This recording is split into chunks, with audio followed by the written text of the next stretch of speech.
இடத்துல மாதேஸ்வரான்னு சொல்லி நீங்க இந்த இடத்துல ஆலயம் எழுப்பிக்கங்கன்னு சொல்றதுதான். அந்த ஆலயம் தான் இப்ப பஸ் ஸ்டாண்ட்ல இருக்குல்லம்மா காட்டுறாங்கல்ல, அது மாதேஸ்வரர் 3 நாள் தங்குன இடத்துல கட்டின கோயில். அதுக்கு மேல 7 மலை தாண்டி தான் அவர் போய் அங்க மேல போய் இவங்க நம்ம எப்படி சொல்றது, அவங்க பேர் வர மாட்டேங்க, பழியர்களும் இல்லை, அவங்க அவங்க ஆதிவாசின்னு வைங்களேன். அவங்க ஒரு அந்த நேரத்துல அந்த பகுதியில ஒரு 100 குடும்பம் இருந்து விவசாயம்லாம் ரொம்ப போர்ஸா பண்ணிக்கிட்டு இருந்திருக்கிறாங்க. அந்த ஊருக்கு ஒரு தலைவர் இருந்திருக்காரு. அந்த தலைவர் தான் மிகப்பெரிய சிவபக்தர். அவருக்கு ஒரு சில இதெல்லாம் தெரியும். வர்றவங்க யாரு, வந்தா யாரு என்னன்னு கண்டுபிடிக்கிற அளவுக்கு அவருக்கு ஒரு இது இருக்கும். அப்போ இவரு அப்படியே நடந்து போய் அந்த வயக்காட்டு வரப்புகளை போய்கிட்டே இருக்காரு. அவரு எதிர வர்றாரு. யாரு? அந்த ஊர் தலைவர் எதிர வரும்போது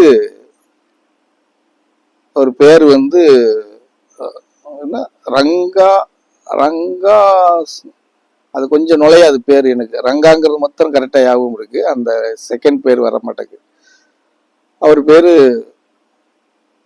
ரங்கா சாலாவோ ரங்கா ஏதோ ஒன்று சொல்லுவாங்க. அவர் வருவார் எதுக்க. இவர் நேர போகும்போது அந்த அவருடைய அந்த பிரகாசம் அவருக்கு தெரியும். மாதேஸ்வரர் நடந்து போய்கிட்டு இருக்காரு. இவரோட வெள்ளையன்னு சொல்லி ஒரு சிஷியனும் கூட்டிக்கிட்டு போவார்.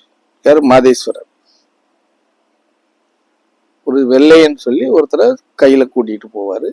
அவர் எல்லாம் பின்னாடியே போவாரு. இவங்க 2 பேரும் போகும்போது மாதேஸ்வரனுடைய அந்த பிரகாசமானது அவருக்கு தெரியாரு, அந்த ரங்காங்கிறவருக்கு.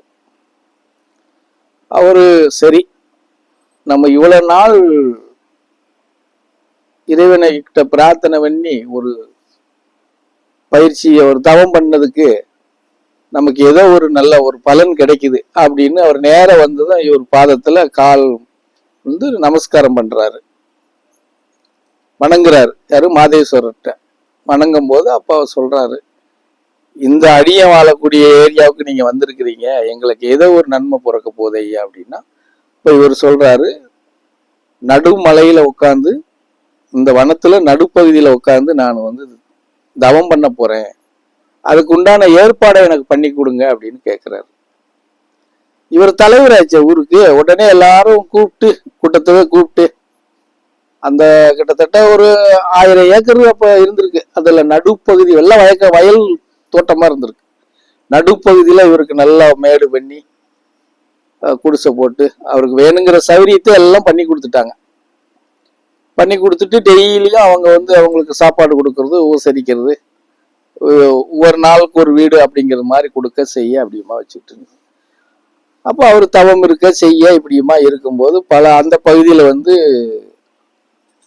வனக்காளின்னு சொல்லி, வேப்பலக்காளி, அது வனக்காளிங்கிறத அவங்க வேப்பலக்காளின்னு சொல்றாங்க. வேப்பலக்காளின்னு ஒண்ணு இருக்கு. அது அந்த பகுதியில அந்த மக்களை பயமுறுத்துறது, மிரட்டுறது, சின்ன குழந்தைகளை பழி வாங்குறது, இப்படிமா அட்டூழியம் பண்ணிக்கிட்டு இருக்கு. அப்ப இவர் ஒரு நாள் நைட்ல உக்காந்துக்கிட்டு இருக்கும்போது அது வந்துடும். வந்த உடனே இவருக்கு தெரிஞ்சு போயிடும், ஓ நீ தான் இந்த அட்டூழியத்தெல்லாம் பண்ணிட்டு இருக்கிறியா அப்படின்னு தெரிஞ்சு அந்த காளியை வசப்படுத்தி அந்த தீய செயலுக்கு எதுவுமே பண்ண விடாம, அந்த ஏரியாவுக்குள்ளே வர விடாம ஒரு கட்டுப்பாடு வச்சிடுறாரு. அதுல இருந்து அந்த மக்கள் விடுபட்டுறாங்க.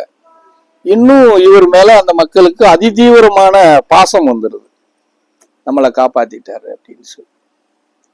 அதுக்கப்புறம் அவரை உபசரிக்கிறது ரொம்ப, அது சொல்லவே முடியாது, அந்த அளவுக்கு ஒரு உபசரிப்பு, பாதுகாப்பு.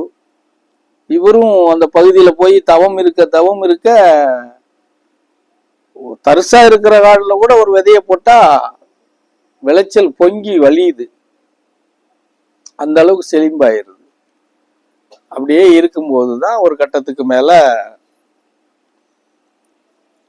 எது இங்க வணங்கிட்டு இருந்துக்கும் போது வந்துச்சுல, காளையும். இது ரொம்ப நாளா முகமாடி போய் வருத்தப்பட்டு ஒரு வழியா அப்படி இப்படின்னு கண்டுபிடிச்சிருதுங்க. ரெண்டும் சேர்ந்து கண்டுபிடிச்சு தேடி பிடிச்சி மாதேரஸ் மலைக்கு ஏறி போயிருதுங்க. ஏறி போய் அவரை சார்ந்துருதுங்க. சார்ந்த உடனே அதுக்கு ரொம்ப சந்தோஷப்பட்டவர், சரி வந்து சேர்ந்துட்டீங்களா, என்னோடய இருங்க அப்படின்னு சொல்லி அந்த சர்ப்பமும் அதுவும் வந்து அவர் தவம் இருக்கிற காலத்துல பக்கத்துல இருந்து இன்னும் மிகப்பெரிய பாதுகாப்பெல்லாம் கொடுத்துக்கிட்டு அதுக்கு அங்கேயே வாழ்ந்துகிட்டு இருந்தது. இதுலதான் அந்த பசுமை பாதைன்னு சொல்லி வைக்கிறது தான் பசு போன பாதை. இவங்க இப்ப ரோடு கீடெல்லாம் போட்டு வச்சிருக்கிறாங்க. சர்ப்பம் போன பாதை வந்து அந்த கடுமையா தான் இன்னும் இருக்குது. அப்படி ஒன்றும் மாத்தலை, பெருசா கொஞ்சம் கொஞ்சம் மாத்தி இருக்கிறாங்க, மீதியெல்லாம் அப்படியே தான் இருக்குது. இதுல வந்து ரொம்ப இளமையானவங்க சர்ப்ப பாதையில போகலாம்,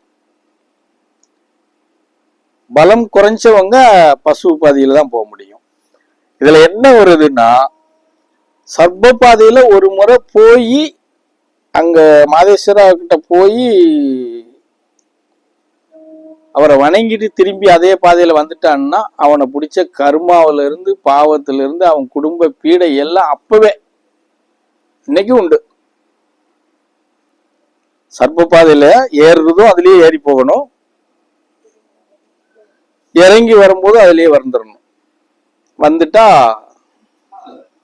அது சொல்ல வேண்டியதே இல்லை, அவனுக்கு அது விமோசனம்னு வச்சுக்கோங்களேன். அது பெண்ணா இருந்தாலும் ஆணா இருந்தாலும் அது இன்னைக்கும் இருக்குது மாதேஸ்வரர் மலையில.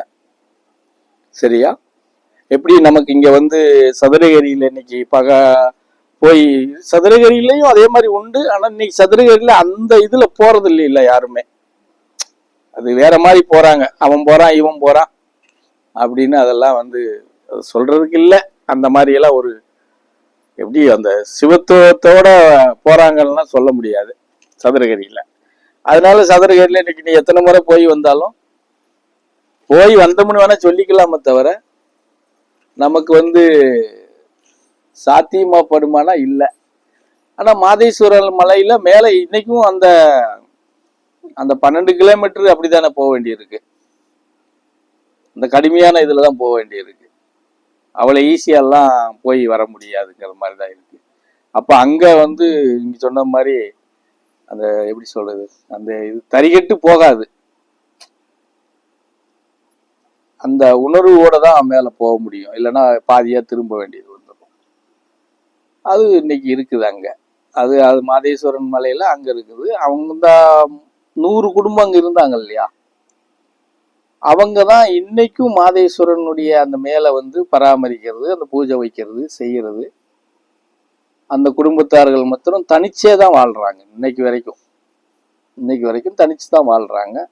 நம்ம இங்க இருந்து போறவங்களுக்கு அவங்க வந்து எந்த இதுவும் கொடுக்க மாட்டாங்க, விபூதியை தவிர சாப்பாடு தண்ணி எதுவுமே கொடுக்க மாட்டாங்க நமக்கு. சரியா? அவங்க அப்படிதான் வாழ்ந்துட்டு இருக்காங்க. மாதேஸ்வரனுடைய இது வந்து கிராமங்களே கிட்டத்தட்ட மாதேஸ்வரன் மலை மேல ஏறி சுத்திலேயே வந்து கிட்டத்தட்ட ஒரு 10 கிராமங்கள் இருக்கும். எல்லாம் மலைவாழ் மக்கள் தான். ஆடு மாடு எல்லாம் வச்சுக்கிட்டு அவங்க வாட்டுக்கு தான் இருக்கிறாங்க. நல்லா சௌரியமா தான் இருக்கிறாங்க. அவங்களுக்கு ஒன்றும் ஒரு நெருக்கடியோ பயமுறுத்தலோ, ஏன்னா எல்லா மிருகமும் வாழக்கூடிய மலை மாதேஸ்வர மலையில. ஆமா, ரொம்ப கொடிய மிருகங்கள்லாம் வாழக்கூடிய மலை தான். ஆனாலும் அவங்களுக்கு அந்த இதெல்லாம் கிடையாது. அதுக்கு வாட்டுக்கு வரும், அதுக்கு வாட்டுக்கு போகும், அதுக்கு வாட்டுக்கு வரும். அவங்க வந்து அந்த அவங்க பெருவாரியா உச்சரிக்கக்கூடிய மந்திரம் அந்த ஊவே ஊவே மாதேசாங்கிற மந்திரத்தை தான் அவங்க எல்லாம் உச்சரிப்பாங்க.